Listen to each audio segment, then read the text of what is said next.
Let me welcome our leader in parliament, the leader of the mighty minority, the man who is doing so well, the young man making waves, Honorable Alexander Afenyo Markin, to give us a message from our parliament. Honorable Kwamina Afenyo Markin, you are welcome to deliver a statement from our parliament.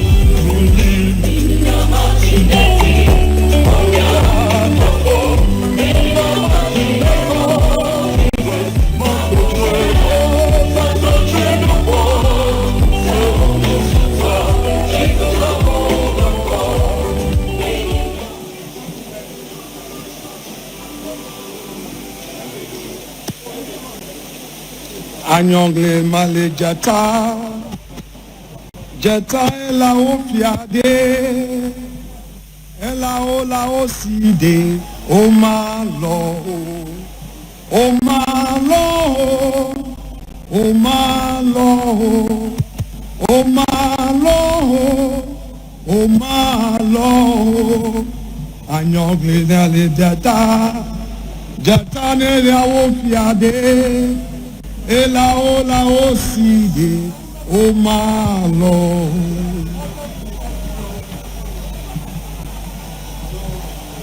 Acting National Chairman of our great party, Your Excellency President John Ajekum Kufuor, Your Excellency former President Nana Addo Dankwa Akufo-Addo, Your Excellency former Vice President and former flag bearer of our party, Dr. Alhaji Muhammadu Bawumia, and your dear spouse, our respected former colleague, Dr. Matthew Opoku Prempeh, and former running mate of our dear party, members of the diplomatic corps, national executives of our great party, distinguished members of the Council of Elders, Second Deputy Speaker of Parliament, colleagues in leadership, honorable mighty minority members of Parliament, regional executives, constituency executives, distinguished delegates, representatives from our external branches, fellow patriots, members of TESCON, friends from the media, ladies and gentlemen.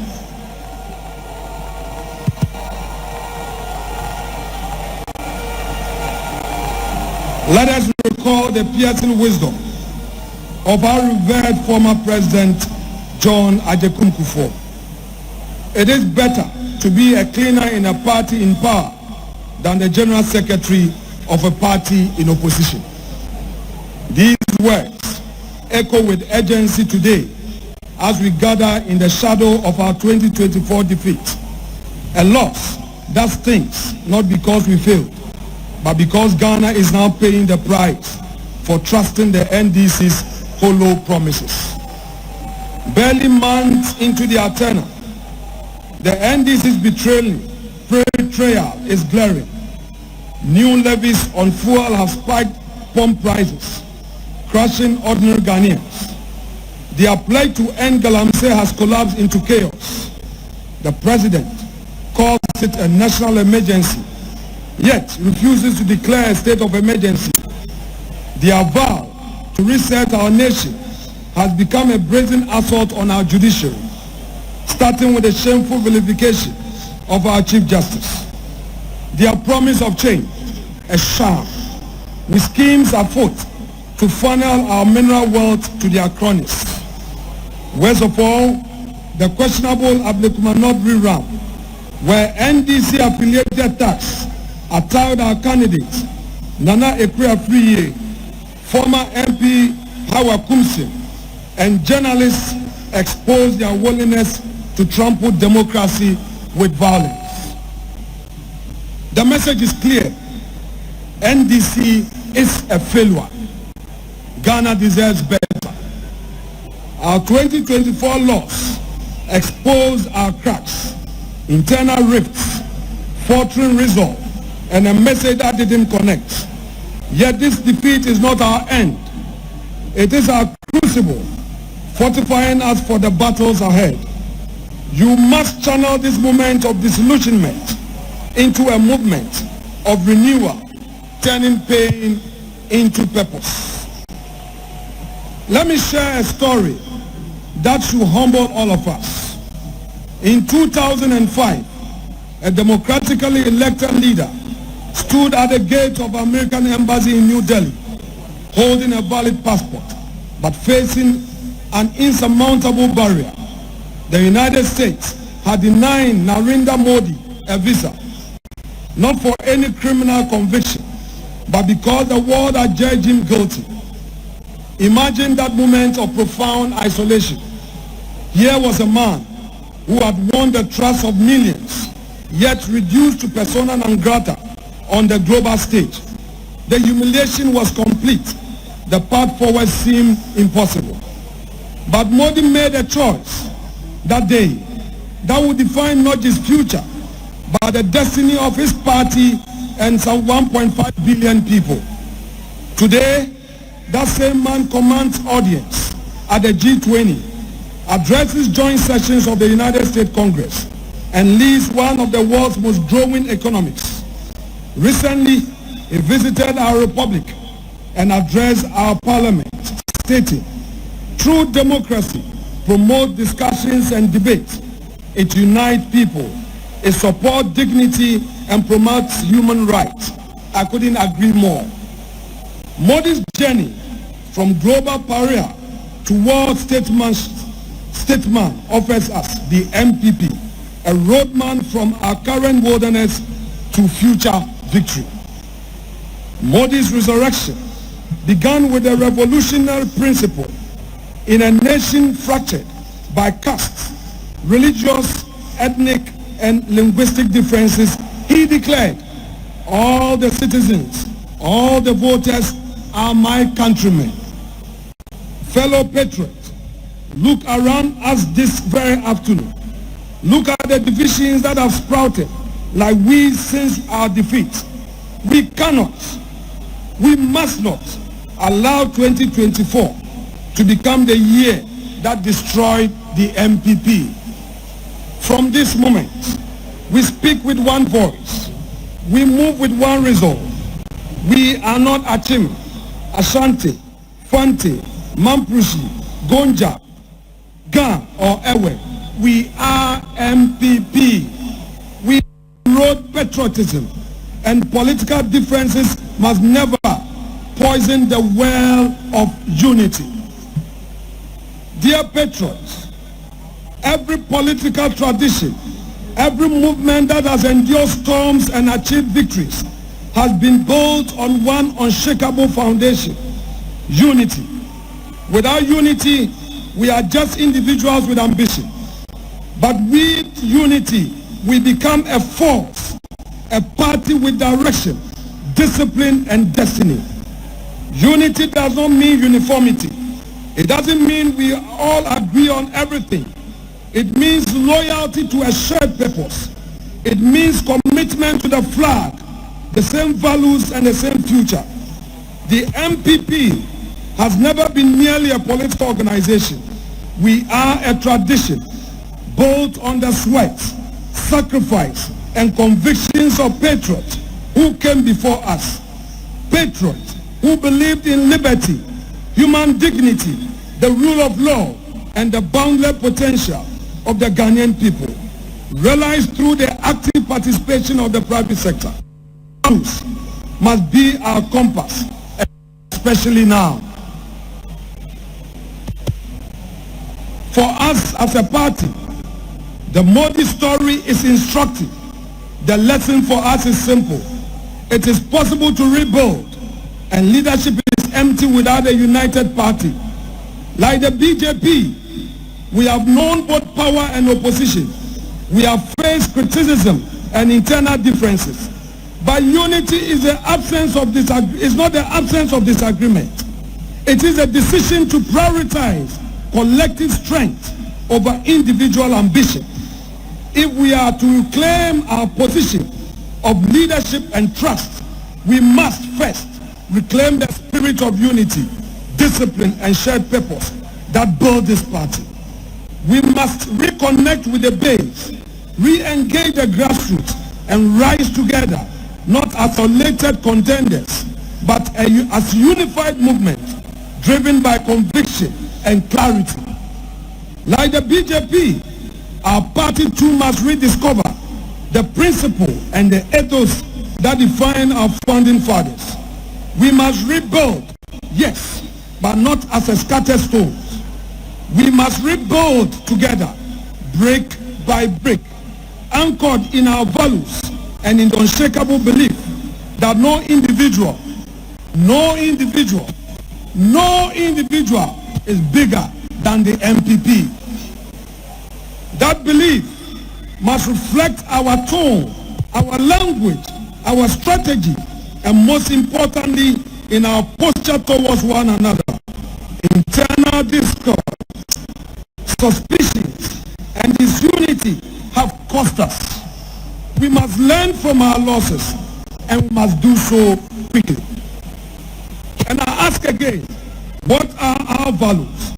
Our party, guided by the enduring motto, development in freedom, stands for democratic accountability, the rule of law, free enterprise, and national self-confidence.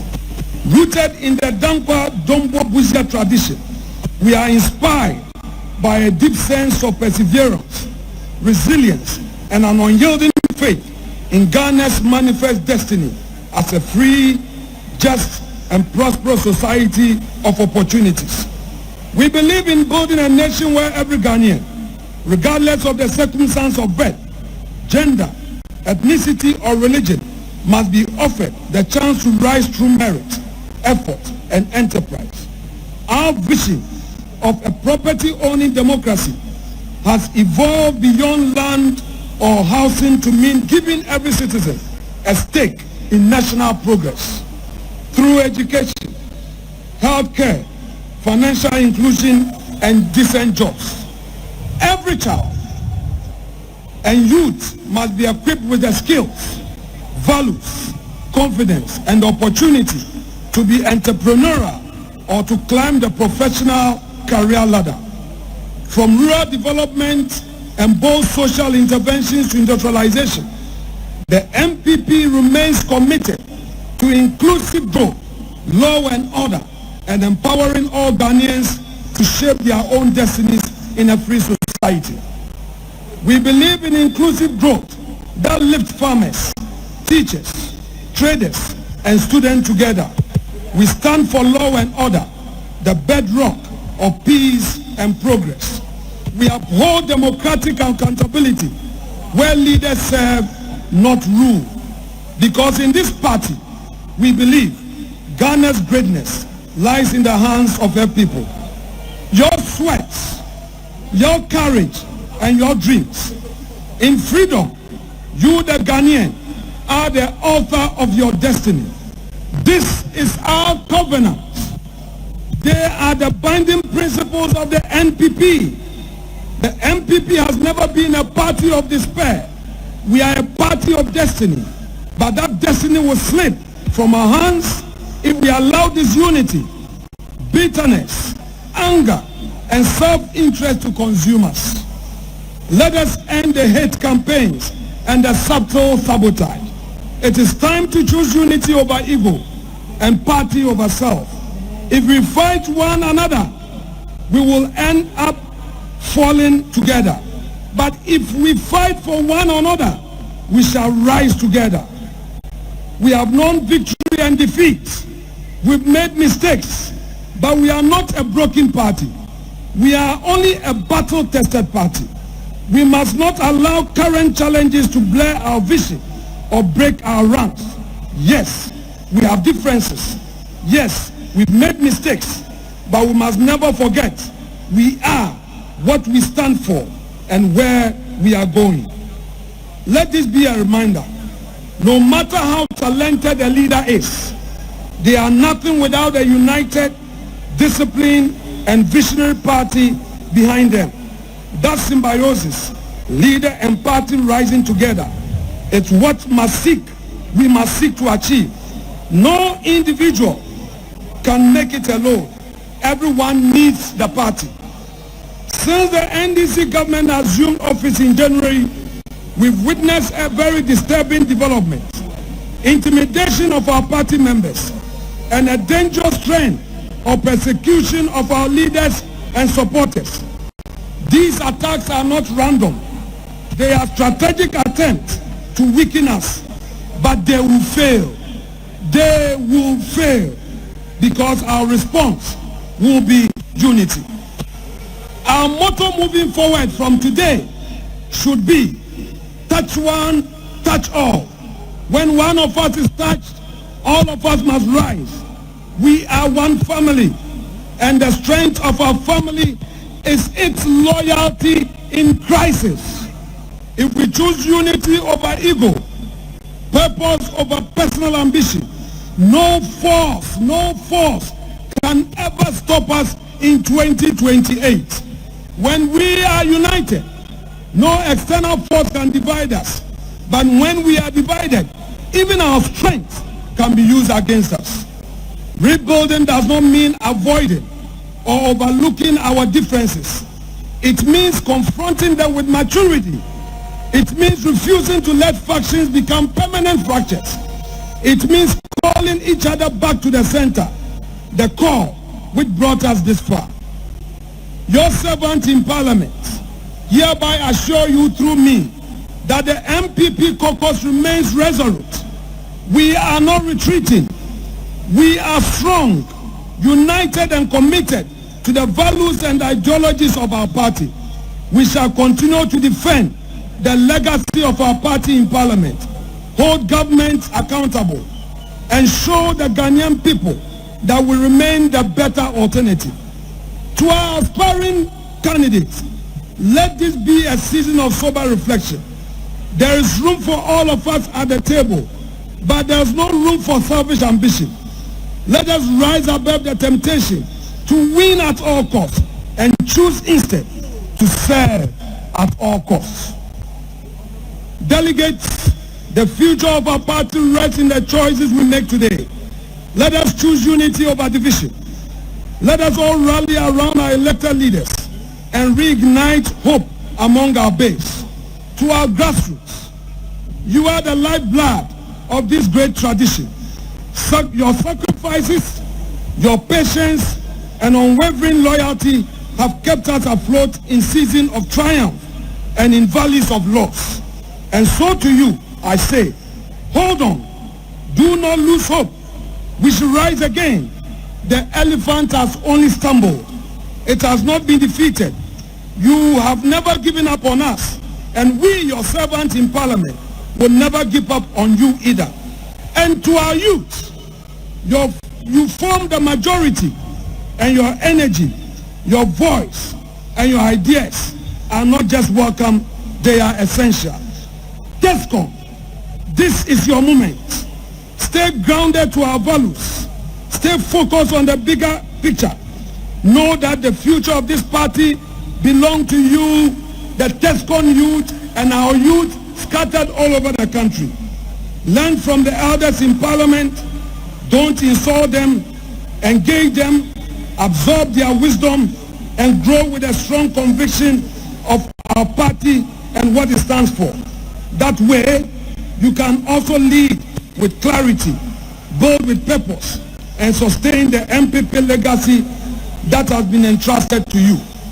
It is time to stop feeling sorry for ourselves.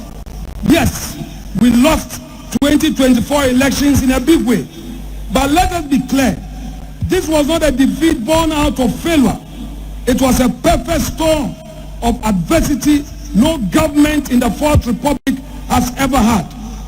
From the banking crisis that threatened to collapse our financial system, which we spent billions fixing, restoring confidence and stability, to the global COVID-19 pandemic that brought the world to its knees. Then came the Russia-Ukraine war, unleashing the harshest cost of living crisis in generation. And through it all, we governed with a hung parliament and an opposition speaker. No government in our democratic history faced this scale of compounded crisis. Yet, Nana Addo Dankwa Akufo-Addo in the driving seat, we held the line. We do not downplay the struggle the Ghanaian people had to endure, but we should commend them because it was a sacrifices day, including the bondholders made, which led to the big economic recovery we started witnessing from early 2024. We endured, the people endured, and still we delivered. That was leadership, tested best in major crisis. We should not be shy of the mighty gains we made under very difficult circumstances under Nana Akufo-Addo. We fixed the crisis and handed over an economy with stronger GDP growth than what we inherited in 2017. We built historic levels of gold and foreign exchange reserves the current administration is now relying on to prop up the city and support the economy. We created jobs. We built more roads than any government in 8 years span and implemented free SHS, a globally unprecedented feat in a country where most students are boarders. We industrialized like never before, from 1D, 1F and industrial parks to an emerging automotive sector that positions Ghana as a manufacturing hub of Africa's single market. We expanded health infrastructure, revitalized agriculture, and rolled out STEM so boldly. The STEM education agenda, we successfully rolled it out to equip our youth with skills for the jobs of tomorrow, thanks to Matthew Opoku Prempeh and Dr. Educhu. We set Ghana on irreversible digitalization path, placing our nation at the forefront of promising digital economy and after. Fellow patriots, rather than feeling sorry for ourselves, let us face the truth. We took the hard, necessary decisions to save this economy. And now, Muhammad's government is taking propaganda credit, reaping where it has not sown when they talk about resetting, where it is so-called 24-hour economy, the gold board or anything else. They are simply rebranding our achievements and marketing them as their own. Let no one be deceived. The foundation they are standing on was laid by this party, by our sacrifices, by our bold leadership in the face of crisis. So no, this party has no reason to hang its head at all. In closing, I want to reiterate our theme, rebuilding together with our values. It is a charge. It is a call to realign, to renew and to rise together. And we rise again in unity and in the enduring spirit of our party, our great NPP. And I say to all of you, though we walk through the valley of the shadow of death, we fear no evil. Let us go back to our roots. Let us rebuild with courage. Let us reimagine our future. And let us reclaim the spirit that built this party. A spirit of sacrifice, of loyalty, of conviction. We've done it before. We can do it again. And let it be that by the grace of God, we will. God bless us all.